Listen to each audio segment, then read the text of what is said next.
Jake, we're back to discuss week 2 of the NFL.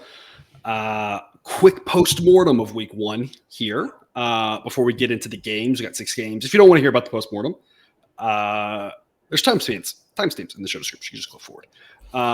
We'll talk about a few of them, actually, in our discussion of these games.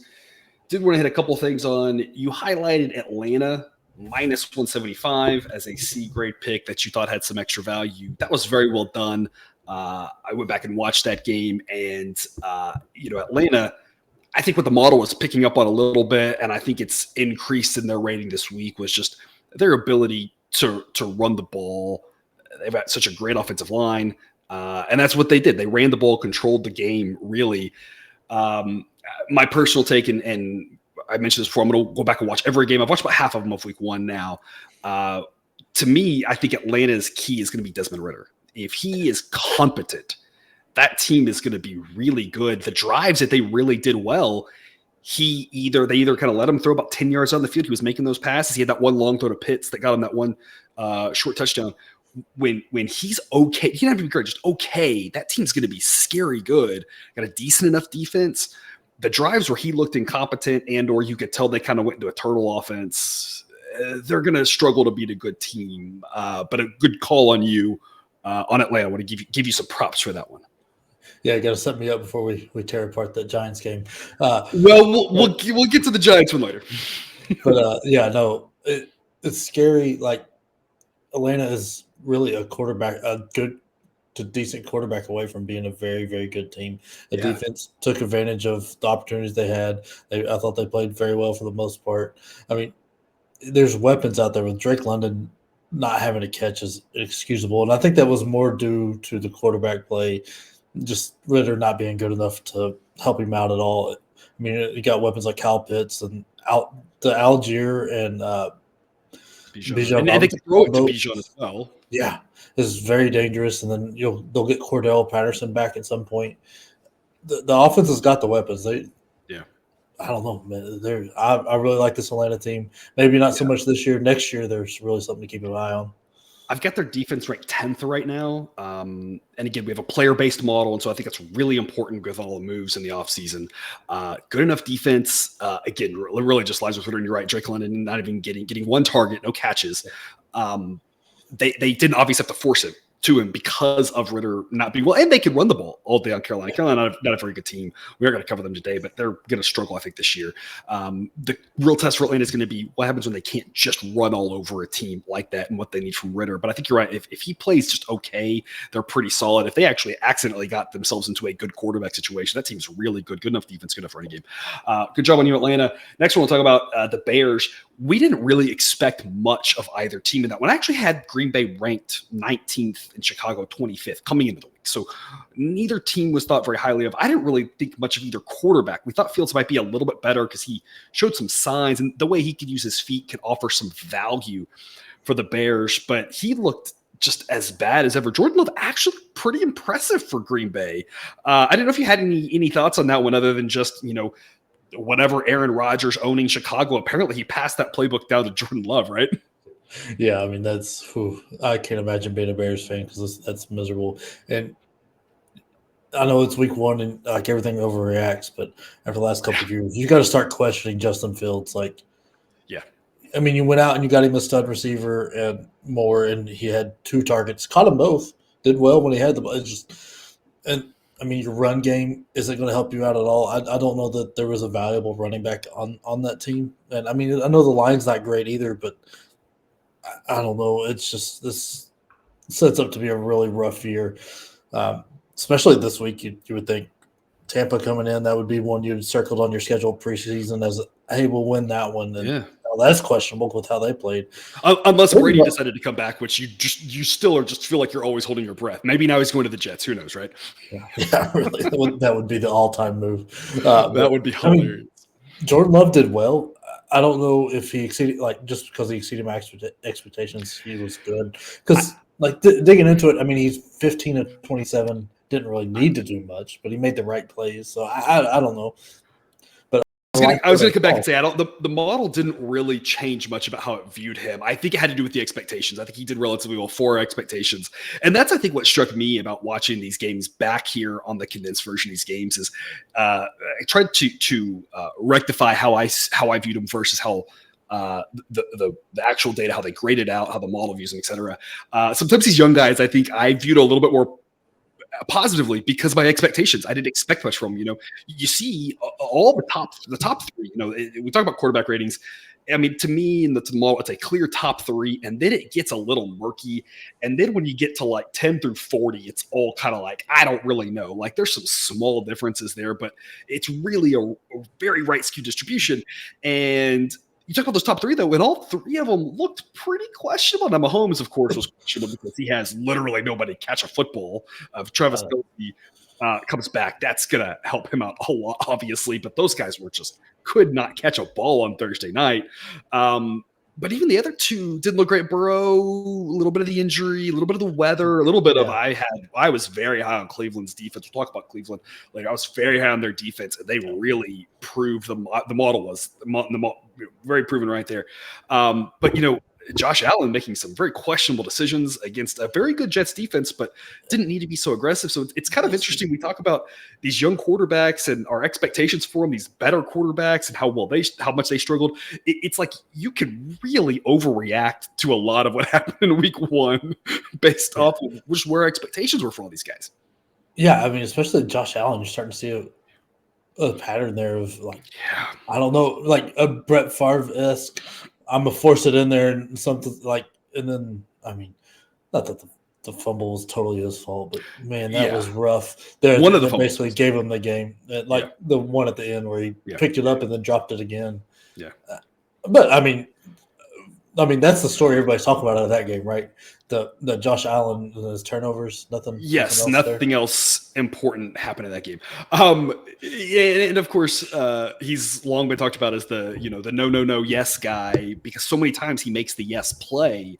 But when he does, and that's the thing is he needs to do that against the better teams. We want him to be aggressive because he is very good. It's just you don't want him to do that against a team with Zach Wilson at quarterback. And no offense to Zach Wilson, I'm sure he's a nice guy.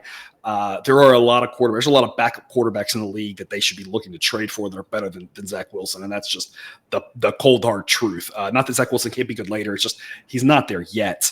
And so anyway, the last one, of course, we're going to talk about is the Giants on Sunday night. Look, I don't know on that one, a little bit, first off, the model is not built to overreact, but the Cowboys have skyrocketed in the model. A little bit of that is some health, some guys that we were questionable about if they would be playing in week one. And so they were getting a little bit dinged there.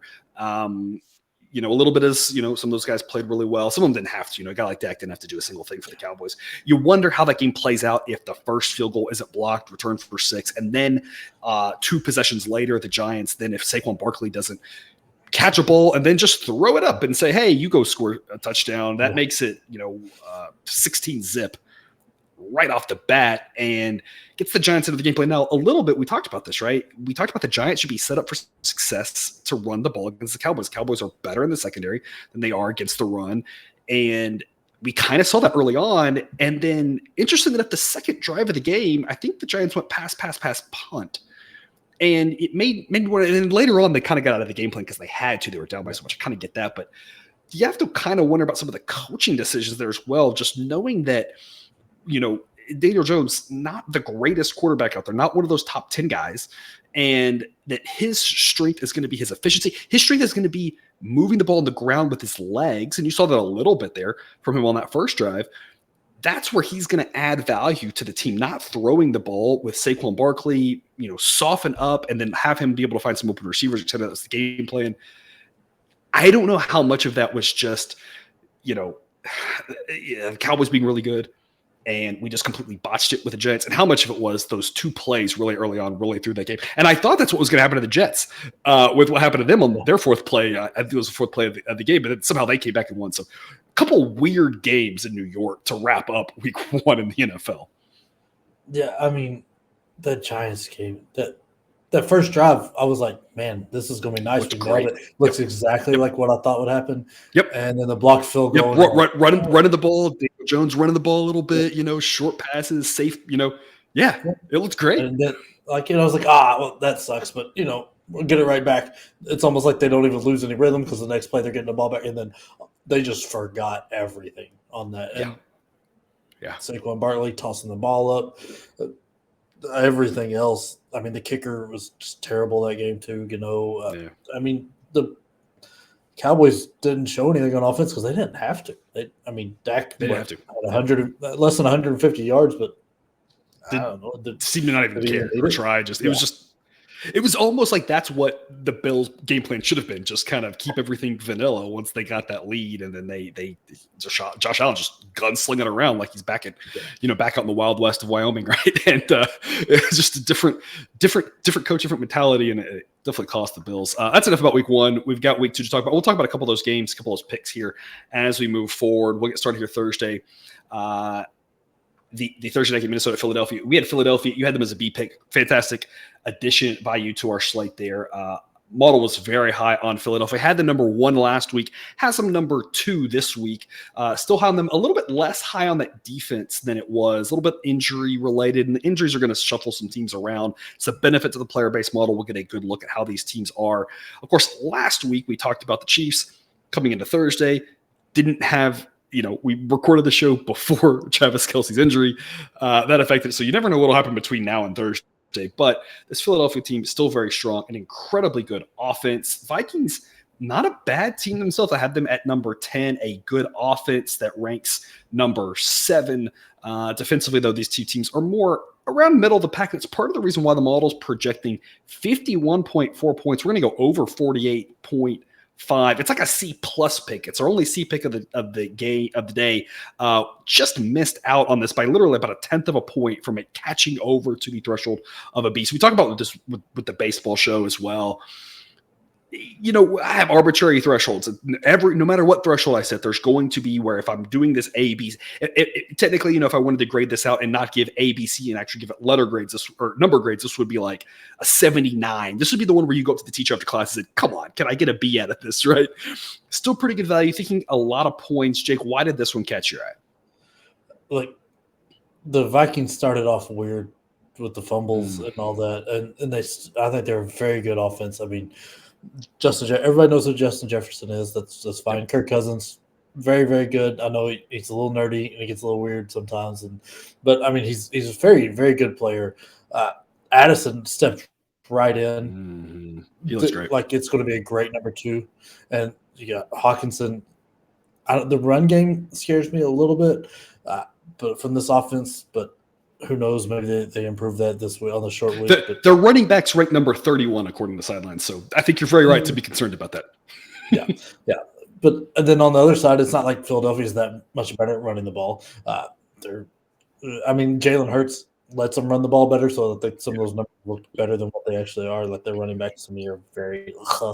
But with AJ Brown and Devontae Smith on the outside, and with Hurts' ability to run it, and I don't think we're going to get 2 bad games out of Hurts back-to-back weeks. I think there's going to be points all over because there's not enough time to prepare for either of these teams to prepare for these kind of offenses. These are very high-powered offenses, and as you have them ranked up there too. I just I don't see a way this is going to be anything less than like 30. The winning team's going to have in the 30s, and losing teams will be upper 20s. It's going to be a close, but I think there's going to be a ton of points. You're just going to see these Thursday games more vanilla game plans because they don't have time to do anything different. And that creates a little bit vanilla on the offense and defense both. It kind of works both ways, right? Sometimes it turns out, it almost to me makes things a little bit more extreme. When the defenses are a little bit better than the offenses, you tend to see those ugly, 17-16 type games. When the offense is a little bit better than the defenses, you tend to see more high scoring. It kind of takes things a little bit more extreme because you just don't have time to kind of work on handle your weaknesses here. And it's, again, not these defenses are terribly weak. They're both okay. The difference between those defensive ratings, I think, is probably smaller than it looks there. It's just the offenses are both really good, and you can see that there. Both teams run block very well, so they don't really have a great running back, but they run block very well, which kind of solves that deficiency a little bit because you've got some big holes. You've got 2 really good quarterbacks. You've got Hurts and Cousins ranked 4th and 5th. Now the 4th, 5th, and 6th are all kind of about tied there. So I mean, you got 2 of your better quarterbacks right behind those top 3. Cousins, like you said, gets a little disrespect here and there, but when you look around the league, he's definitely up there. I think you have a guy like Hurts with the potential to be clearly better than him with a little bit more consistency. You've got a guy like Tua who looked fantastic, who absolutely has that chance. Justin Herbert, of course, is also in that group. You got some guys that have more potential, I think, than Kirk Cousins. But the fact that Cousins just goes out there and is usually very good, all those fumbles from last week aside, it's reliably going to put up points. You had Philadelphia game got over last week, pushed one number over on the other number despite the rain, as we added that as an A grade pick at the end of the week, as that number came down too much. Without the rain, that number probably goes flying over because the rain definitely messed it up. So hopefully some better weather here, and so we're expecting a little bit more of a higher scoring game. Two teams that also play relatively fast for NFL standards. They like to get out there, like to run. They can score. They can move the ball. And that's what we're expecting to see on Thursday. Over 48.5, C grade pick. Would really like 48. If you can find a 48, that definitely gets it to a B grade pick, knowing that 48 is a possible landing spot for this game. 48.5, still solid. Unlike you, I think it gets into the 50s model, so 51.4. But a little extra value on 48 than there is on 48.5. Still worth an investment here for Thursday night, though. Sunday, 1 p.m. Eastern, Indianapolis and Houston. Not the strongest quality of football, that's for sure. The Texans, I actually don't think are going to be terrible this year if they can get healthy. They've got a couple of linemen out, and that really hurts their blocking metrics. That drags their offensive rating down. Obviously, neither one of these teams has a quarterback that you have a lot of faith in today. Both of them have potential. I watched both of those games last week. Neither one of them looked bad. They both looked okay. But again, I think that's partially my expectations were very low. Neither offense really asked them to do much. And that's partially why they didn't look bad, because they weren't tasked with doing much. Thankfully for both of them, they're not going to be up against defenses that are going to put a ton of pressure on them. I guess neither one of these defenses is fantastic. The Texans actually grade out around league average. And that probably is the difference in this one, why we like the Texans here, plus 105. It's a B grade pick model since they won it 56% of the time and should be 2.2 point favorites. Jake, what is it about Houston that you like in this one? Or maybe what is it about Indianapolis that you dislike? Yeah, I think that's more of the route I'm going. Look, Anthony Richardson, I was low on him in college. He impressed me, but still wasn't very good in his first game. And the line didn't do him any favors. He was having to run around a little bit more and I think he opts into that a little too quick too. And you saw that at the end of the game, got hurt right down there at the goal line, and Minshew looked lost. I don't know if he had practiced at all. It's hard. I'm not knocking him. It's hard. I was going to say cold. And come in cold in that situation where it's like, oh, hey, you got like 3 plays. You need to punch us in the end zone. Like, okay. Yeah. I've been sitting here doing nothing for 3 hours.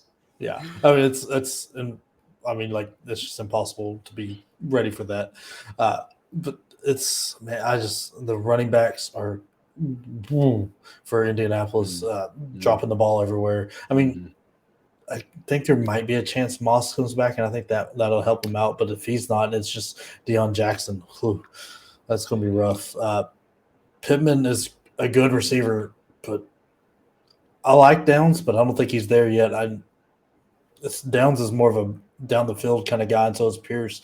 And I don't think Anthony Richardson can do that quite yet, especially in the NFL. Houston's defense really surprised me. I thought that was going to be just as weak as their offense. It turned out they were fairly decent last week. CJ Stroud, I don't think he turned the ball. Well, no, he fumbled once, right? Mm-hmm. But I didn't see him make any just absolutely terrible throws. He's not got a ton of weapons to work with either. So, I mean, maybe Collins develops. Maybe Pierce gets a little bit better, and that offense scores just enough because, man, the Colts look really, really bad. A bunch of things to follow up on what you said there. The Colts running backs ranked 30th. They rank 30th because I have Moss at 70%. He's listed as questionable right now. Sideline thinks that Jake Funk ought to be getting some carries over Deion Jackson. I don't even know who these guys are. Maybe you know who they are. I don't know who he Oh, is, but the model says he's better than Deion Jackson. So, yeah, the Colts are really hurting at running back, obviously. Not really breaking news there. The Texans wide receiver tight end group rates 26th. So you're absolutely right. Not a lot of weapons there. The Colts rate 27th. So you're talking about not a lot of guys at the skill position here. Running back position a little stronger for the Texans, and that helps as well. But again, missing a couple of guys on the offensive line is going to kind of counteract that a little bit. And that's, I think, part of the reason why the Colts grade out a little better offensively, because their line grades out as better than the Texans does right now. But yeah, not a lot happening for either offense. It's really just about the defense. That Colts defense, I'm not really that high on here, as you can obviously see, and the Texans defense, decent enough. Obviously, these injuries and some of these things kind of matter, because a guy like Moss definitely helps the Colts out. Without him, like you said, the running back is even worse. Going to be some ugly football here. Plus, odds offer some pretty strong value on the Texans. Yeah, 1 p.m. Eastern. I was going to say, the Colts that scored last week was a little inflated with the flukiest, weirdest defensive touchdown I've seen in a while, where Tank Bigsby had just given up and the safety came through and just punched it out. So, I mean, really they only scored twice against a Jacksonville defense anyway. Yeah, that was really weird. 1 p.m. Eastern, Seattle and Detroit. Got these two teams pretty even here. Detroit rising a little bit in the rankings. I know we have a few Lions fans watching this who are upset that I'm not very high on their team. I always joke with the people in the Discord. I hate everyone's team. I hate your team, and I think your rival's going to kick your ass this year. That's the joke, because I actually don't care. I don't have any allegiance to any of these teams. I'm not really a big NFL fan of a team. I'm a fan of whoever I'm putting my money on that week. The Lions, credit to them for getting that win Thursday. They needed all the help in the world. They needed no Travis Kelce. They needed the Kansas City wide receivers to drop every pass. They needed no Chris Jones. It sounds like he's going to be back for them, which matters. Of course, we'll talk about Kansas City here next. But I'm still not overly high on this Lions team. Again, they graded a little bit better this week. Not quite as low as they were before, but I think they're still going to need a good amount of breaks in order to make the playoffs. And I would say the same thing about Seattle. I think both of these teams, looking at them, they have some clear deficiencies. Seattle's deficiency is more on the offensive end of the ball, more of a run-of-the-mill, ho-hum team, just not really having Detroit a little bit better offensively, but the defense is really concerning. And again, everything I saw from Detroit Thursday kind of backs it up. I wasn't really overly impressed. It felt like a game that Kansas City, if Kansas City was decent at all, would have won that game. But I think Kansas City, without Kelce, without Chris Jones, it's kind of a one-man band. And obviously that one man is really incredible. But I have them as a bottom half of the league team. I can't believe I'm saying this. I have the Chiefs as a bottom half of the league team if it's just Mahomes, no Kelce, and no Chris Jones. I can't remember an NFL team. It's been a long time since there's one that's been so heavily concentrated, all their skill on so few players. That is actually a contender. Usually if your skill's concentrated on a few players, you're not very good. Right. But the fact that they are good, it's just concentrated like that, is really crazy to me. And had that not happened, I think Detroit doesn't win that game. The win's in the books. Can't take it away from them. Going to be a real toss-up situation here. Model says 52%. I don't know who wins this game, but Seattle offers incredible value at plus 210. It's just a coin toss situation. Either team could win this game. I think Detroit's a little bit more likely to win. But this is one of those bets that if we can make this same bet every week, even if we only win 48% of them, even if we only win 45% of them, heck, even if we only win 40% of them, plus 210 is going to make us a good amount of money. Jake, what do you have to add to this discussion? I mean, you're right. Detroit won, but man, they got a lot of help. Those KC receivers were running that round wide open. It's not like Mahomes was throwing it into tight gaps and then they were dropping it. There was wide open all over the field. Man, there was running backs making mistakes too. Detroit's offense, I think, is a little bit more ahead of where I thought they would be, but that defense is real lacking. And I think Seattle has – I mean, Geno Smith showed last year he can be a very, very solid quarterback. Kenneth Walker is a good running back. I don't know if, like the Lockett situation, if how he's doing – I know they had him out for concussion protocol type stuff. If he's back and you got Jackson's JSN and DK Metcalf, that's going to be really tough for this Lions team to keep them held back which is surprising. The Rams had a pretty good defensive performance. I didn't expect that. I mean, I know Donald's still out there, but But anyway, I don't see the Lions getting that lucky again twice. I think this game's much tighter, much more of a coin toss, and I'm going to take the plus odds here and get paid almost a little more than 2-1. Right now, Metcalf and Lockett are both cleared off the injury report. Doesn't mean they won't show back up, right? That's sometimes the danger. So right now I've got both those guys at 100%. That could affect this probability. And that's why we like the A-grade plays, because we're saying even if things change, we still have a decent wiggle room here. So even if those guys are out, that's definitely going to drop Seattle's win probably 48 to 47, 46, 45, right down. And that's why I said, though, even if we're only at 40%, plus 210 offers great value. Even if I'm a little bit less confident Seattle wins, don't know who wins this one. It could be, if Seattle's wide receivers are healthy, that obviously bodes a lot better for them. So I had that as the Rams defense thought they would be a little bit better than people were thinking. And sure enough, that came through. It felt like the model got more things right than wrong, which is always a good place to be at. Week one didn't know everything, but more right than wrong is always good. This Detroit defense, as you mentioned, though, number 30th ranked against the run, number 27 ranked against the pass. And Seattle has enough weapons, a decent enough quarterback. Geno Smith, I've got him ranked number 13.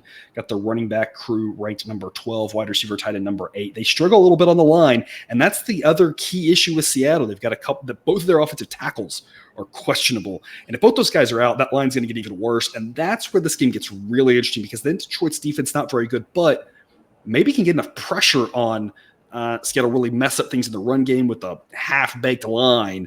And that's where Detroit's going to really stand a much better chance. So we're hoping one of those tackles plays. They're both questionable. Questionable players are more likely than not to play. So hopefully they both do play. But Seattle, a couple of injury issues here. To the best of our ability right now, we think it's a coin toss. We will update this for our Dub Club members so later in the week with a new probability based off that injury report.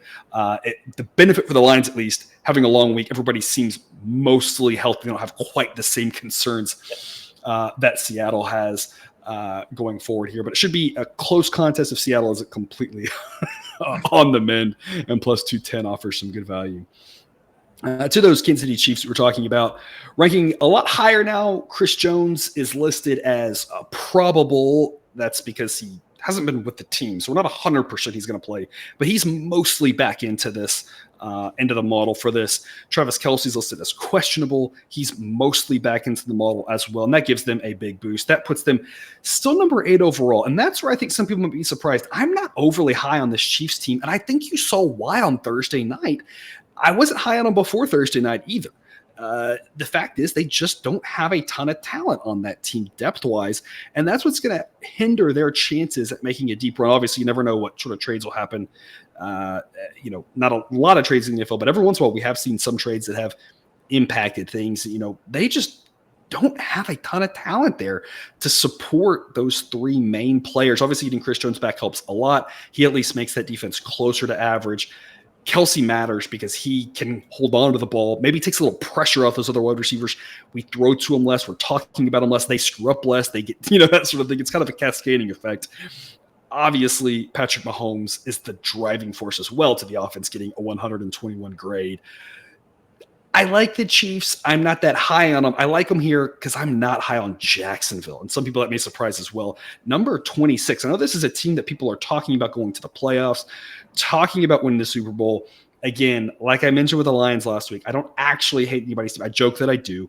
I'm not purposely trying to make the Jaguars look worse. The model just doesn't believe in their talent, thinks okay offense and okay defense. The problem with the Jaguars specifically, when we dive into what Sideline says, is the fact that they aren't good on the offensive line, and that is going to matter. Otherwise, top 10 running back crew, 11th wide receiver and tight end, and that's probably going to go up a little bit because Calvin Ridley not having a couple years of data, the model was a little bit skeptical. I'm not going to overreact to one game, but he did look fantastic.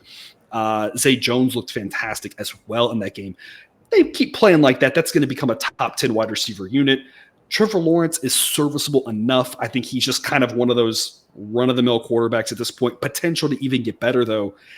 The blocking is the problem. Number 26 pass blocking, number 32 run blocking, and a defense that ranks 28 against the pass. That doesn't bode well playing the Chiefs. Number 7 against the run. This Jags defense isn't terrible. Think they could stop the run. Think that's going to be the problem, though, is stopping the pass with Mahomes, especially if Kelsey's there. We're going to take the Chiefs at minus 165. It's a strong B grade pick. Model says they win this a nice 69% of the time. Jake, tell us more. Yeah, I'm not a believer in Jacksonville either. I mean, the playoffs, I don't know. That makes a lot of sense. After watching Indianapolis and Houston and Tennessee just struggle to football, I mean, Jacksonville at least look like a competent team, but I don't think they've got the depth, especially I think Ridley goes down. Zay Jones is not a one receiver no matter what. And I think Kansas City's got a defense good enough to at least kind of knock him down a peg, not let him run wild, and the Colts have no clue where he was. I don't think that's going to happen. Zay Jones is not the guy to just dominate a team there. NTN, I mean, I haven't decided where I feel on him yet. I think he's got all the talent in the world, but it just seems something's always in his way. And it's probably the line that's in his way because Jacksonville can't block anybody. And you're adding Chris Jones in, who's one of the best defensive players in the league. It's not like the defense changed that much in the few months he was out away from the team. He's been on that team for a while. Everything else has been the same. He's going to be. He should be able to step right in. The only concern you have with him is maybe does he have a little bit reduced minutes, that sort of thing. But I don't see that being much of a problem, especially if this game kind of goes where Kansas City, I think, will get ahead early. It'll go to a passing, and he's able to just pin his ears back and chase down Lawrence. I think it'll all be about how in shape he is.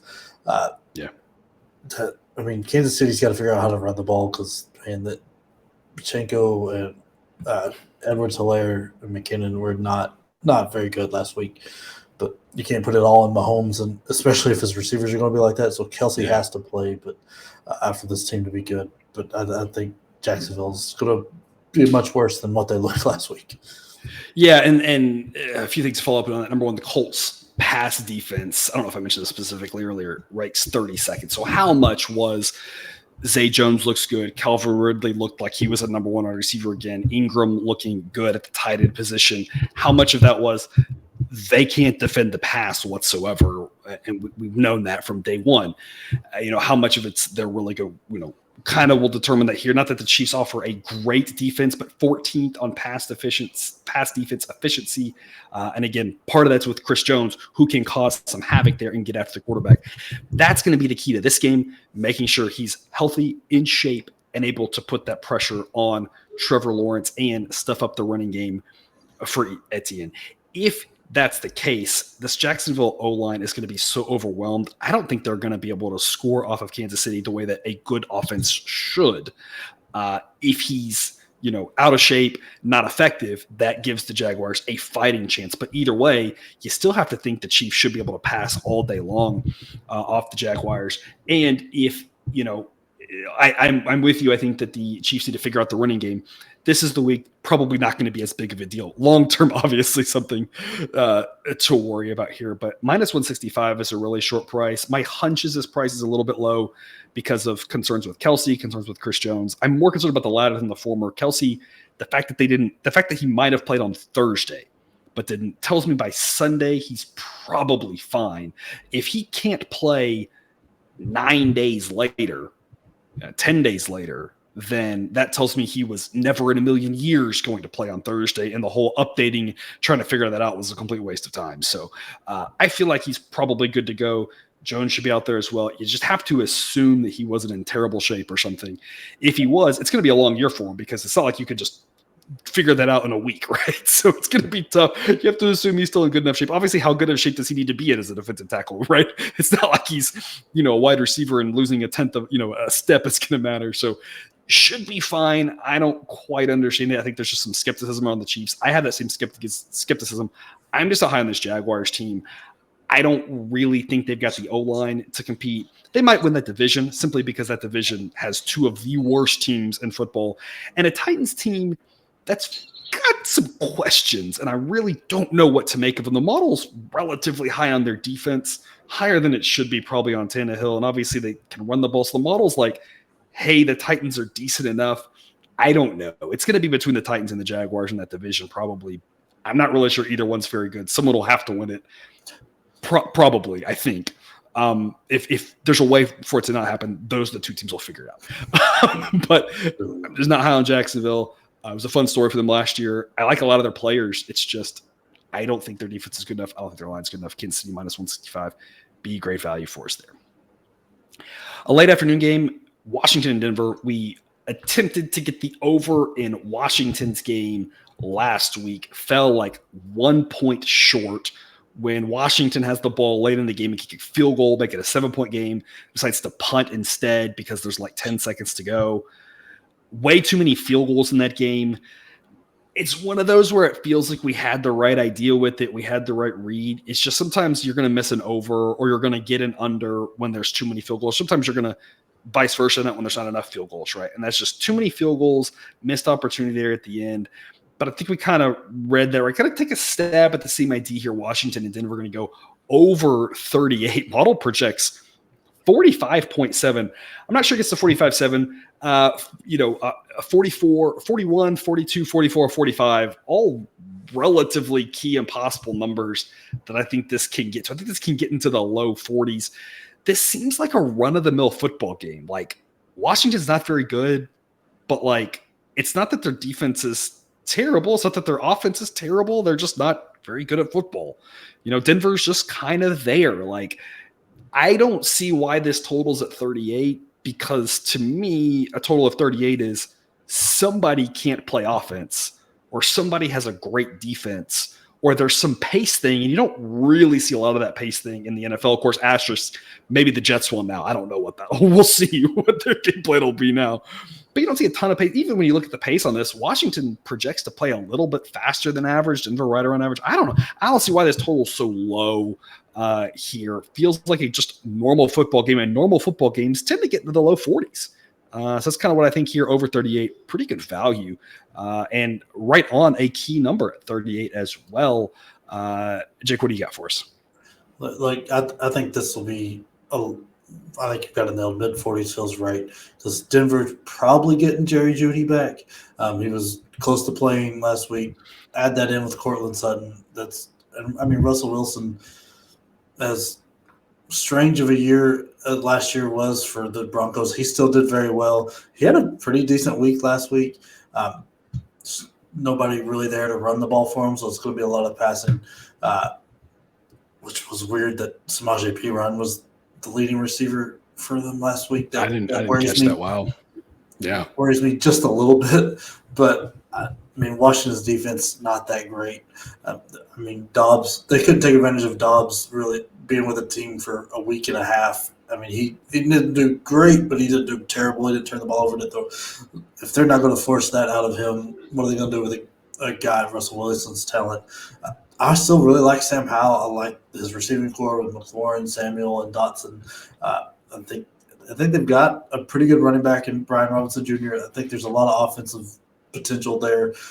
I think we're going to get a lot of points because I don't think the defenses are quite to the same level as where the offenses are here.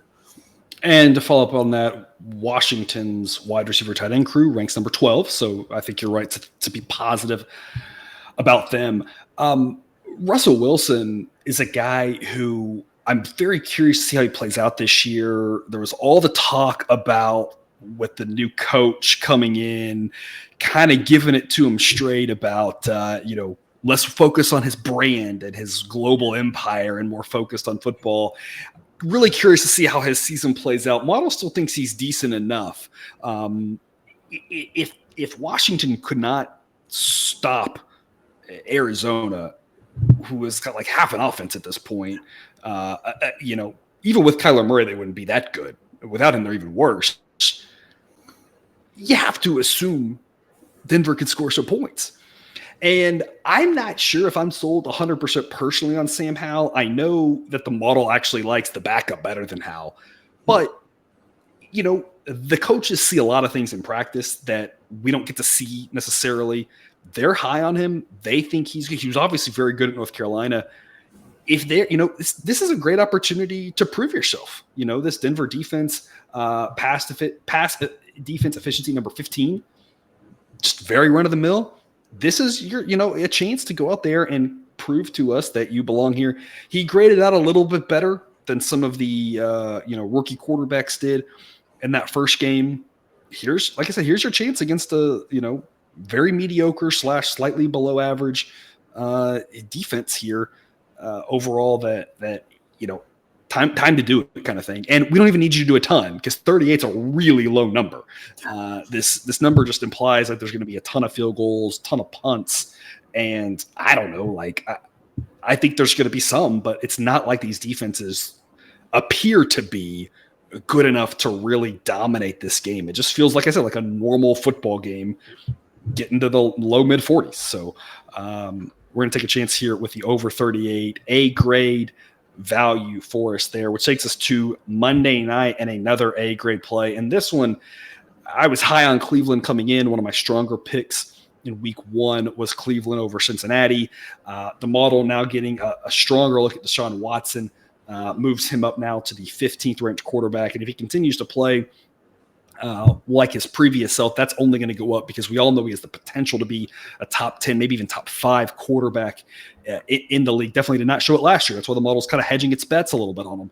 But either way, that defense grades out as number 1 against the pass, number 13 against the run. You saw against the pass, they just shut down any bit of passing game in week 1 that was coming from Cincinnati. Here's the thing, Pittsburgh, not really set up for success in the passing game now that they've lost their best wide receiver. They're down to 1.5 competent wide receivers. I'll say they rank 23rd now after they've lost Deontay Johnson. Also lost one of their better defensive players, which drops their defense that was graded very high, now down to 18, just below league average. I mean, it's just a tough time to be a Steelers fan with a couple of bad injuries, a quarterback that just looked very meh, but also doesn't really have a lot of weapons right now. Not great pass blocking in front of them, ranks 28th. Not a lot happening in the running game right now. There's just not a lot to be excited about for Pittsburgh. And I kind of feel like 48, 72, however, it depends on when you're watching this, hours ago, there was a lot of optimism in Pittsburgh. Now it doesn't look so much, but if you're in Cleveland, you have to have a ton of optimism. The model's really high on this team, has them number 6 overall. Thinks they win 66% of the time, and tremendous value here on Cleveland, minus 133. The model thinks it should be priced about minus 200. It's on the road. Road doesn't really matter a ton in the NFL these days. Rivalry game, I don't know if that really matters with what we saw from Pittsburgh, who's just already falling apart from week 1. Jake, we're going to wrap up here Monday night with an A-grade winner. What do you think about this one? Man, Pittsburgh, talk about a fall from grace. They were perennial up there, Super Bowl contender, and now, So it's all Antonio Brown was looking to see if he can get back on the roster because they heard he needs some receivers. Maybe that's the spark they need. I don't know. It can't hurt at this point because, I mean, it falls off quickly according to Sideline after they get down to the third guy, fourth guy is like, oof, it's bad. Yeah, I mean, Vermouth, however you say the tight end's name, it's on the injury report. That doesn't help. That line, I don't know. I can't really tell how I feel about Pickett. I feel like he's not going to be very good, but I don't know. The line, I feel like you can blame half his stuff on the line not giving him a chance or his receivers not being good enough. Najee Harris, what has happened to that guy? He was dominant at Alabama, and now he had 30 yards last week. All that to say, I mean, Cleveland looks great. The defense is incredible. Deshaun Watson was playing in the same conditions as Joe Burrow and outdid him, ran a touchdown, threw a touchdown, at least cleared 100 yards. I mean, he's got 2 pretty decent receivers in Cooper and Moore. I mean, Nick Chubb, though, is all they really need for this game. And going to run all over this Pittsburgh team. He had 100 yards last week. I'm assuming he would get close to 200 this week. But I think this is a very dominant win for the Cleveland. I'm very excited to get it at minus 130. Yeah, fantastic price here. This is one, run, don't walk. Cleveland is what the Falcons hope to be, I think, with regards to can Desmond Ridder turn into a quarterback in the same caliber as Deshaun Watson. That'd be their hope, of course. Same situation, though. Cleveland run blocking ranks number 4. Running back crew ranks number 6.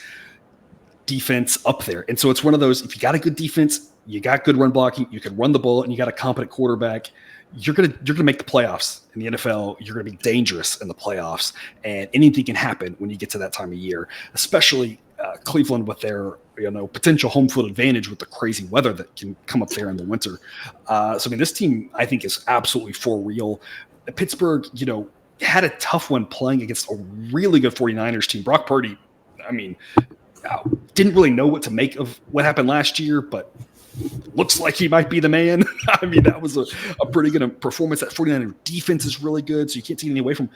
It's just that I think they're going to be in a similar situation in Cleveland. I've seen Francisco slightly higher than Cleveland, but I mean, it's kind of set up to be the same thing. A quarterback that you don't know exactly what to make of, but has some potential, got some pieces on offense, has a good defense. I mean, it's kind of the same story of what Pittsburgh's going to go up against Cleveland, and I don't really think it's going to fare that much better for them. Again, in the NFL, you never really know, and it feels like every game comes down to the fourth quarter, and so that's can be frustrating. But this Cleveland team is just much better than Pittsburgh. That's the benefit of the player-based model, is we can update the rosters based off all the injuries, and these injuries are going to take quite a toll on Pittsburgh. So yeah, one of the stronger picks again this week, I think, is back in Cleveland until the market catches up and realizes that this team actually is for real. And if Deshaun Watson again finds his form from a few years ago, I mean, the sky's the limit for this team. They're definitely going to be in the Super Bowl conversation. If you're a Browns fan, you have to be really pleased with what you're seeing. Yeah, I mean, your fourth quarter comment, that's my wife's argument every Sunday. It's like, why do we have to watch the whole thing? Why can't we just wait till the fourth quarter? I'm like, yeah, true. And I don't want to do whatever it is she's wanting me to do. Fair, also true. The issue, it's there are a couple games that are decided by the fourth quarter. I think both of these were that game last week, right? You didn't really need to watch either one of these teams last week, and it was done by the fourth quarter. But there's so many that it comes down to the fourth quarter, and you're just like, it's tight. It's right around the spread. It's right around the total, and it's like, man, if you get one thing going your way or one thing not going your way, it's going to just determine the bet. The biggest thing we're hoping to do is, we know those are going to be the coin tosses. Can we get enough of these, picks like we have with Cleveland last week? Can we get enough of those that it kind of offsets the rest, and then we just take the 50-50s and just say whatever? So again, always shopping around for good prices. Don't forget about that. Make sure you have multiple sports books. Always, even though whatever number you get on Cleveland is going to be good value, whether it's minus 133, minus 140, minus 150, are all tremendous value. But we just want to make sure that we are getting the best possible price that's going to add up in the long run of the course of the season. So make sure you shop around. But either way, we like Cleveland here, wrapping us up Monday night. Jake, that is the 6 games we're going to cover here. Again, the rest of the games over on Dub Club. Got 2 more A-grade picks over there, giving away a bunch of the good ones here on this show for you for free if you're not with us there over on Dub Club. But remember, if you're not, we got all the college football A grades over there, all the MLB A grades, all sorts of goodies there. Check out that link in the show description for all the other non-NFL things. Jake, do you have any parting words for our viewer heading into NFL Week 2?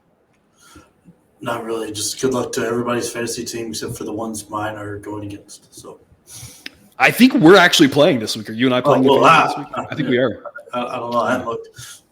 I think we are. It's going to be a fun one. I think we might actually have the 2 best teams in the league for now. But I said that in fantasy baseball, that my fantasy baseball team, just like everybody got hurt and completely fall apart. So you never know week to week how it's going to go, right? No, I'm done with that in one of my other fantasy baseball teams. Yeah. All right. Well, thanks for tuning into this episode of Picks with the Professor. Don't forget to subscribe so you can ensure the sports betting content provided on this channel is dropped right into your feed. Back all week. We've got college football content already out. We've got baseball content coming at you all week. So make sure to catch all of that. But as always, best of luck. And remember, you can eat your betting money, but please don't bet your eating money.